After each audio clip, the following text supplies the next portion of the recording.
মই যদিও দুখনকৈ বিশ্ববিদ্যালয়ৰ উপাচাৰ্য হলো মোৰ টেষ্ট পৰীক্ষা কৰিলে বিশ্ববিদ্যালয়ৰ বীজ নাপায় কলেজৰ বীজ পাব কলেজৰ টেষ্ট পাব কোনখন কলেজ কেনেকৈ চলাইছে কোনে মোক খবৰ লৈ থাকক মই কানৈ মহাবিদ্যালয়ৰ এজন ভক্ত শশীকান্ত শইকীয়া মোতকৈ কনিষ্ঠ জড়িতৰ মই ভক্ত কলেজখনে ইমান কাম কৰি থাকে কলেজখনত আহিবলৈ মোৰ এটা সপোন আছিল এওঁলোকৰ যেনেকৈ অসমৰ কাৰণে সপোন দেখাৰ এটা সুযোগ মিলিল মোৰো এখন সপোনৰ কলেজ দেখাৰ আজি মোৰ সুযোগ মিলিল মোৰ সপোনটোই জানেনে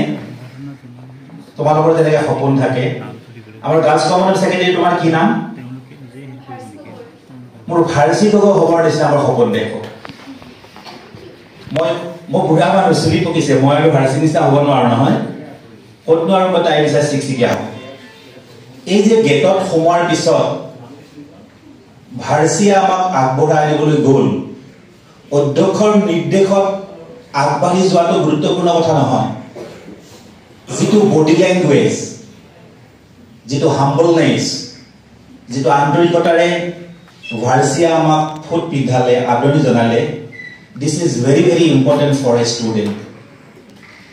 মই ভাৰ্চিৰ নিচিনা ষ্টুডেণ্ট হ'ব খোজোঁ সেইটো মোৰ সপোন মই জানো এইখন কলেজত অকল ভাৰ্চিয়ে নাই তাইৰ লগত ছ'চিয়েল ছাৰ্ভিচ ছেক্ৰেটাৰী আছে এই তোমালোকৰ যিটো কলেজখনক আন্তৰি হোৱা কিহৰ কাৰণে সকলো মানুহৰ সপোন থাকে থকাটো উচিত আৰু তোমালোকে যে আমাৰ বিখ্যাত পদাৰ্থ বিজ্ঞানী কালাম ছাৰৰ কথা কৈছা মই ৰাষ্ট্ৰপতি বুলি নাভাবোঁ তেখেত ৰাষ্ট্ৰপতি এটা ফাউলিয়ান এই বেলেগ কথা কালামে কিন্তু সপোন সাকাৰৰ কথা আৰু এটা কথা কৈছিল সপোন মানুহে ৰাতি দেখিব নালাগে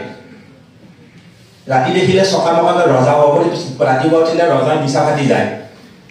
সপোন দেখিব লাগে দিনত সেই সপোন নিশ্চয় সাকাৰ পোৱা পাৰে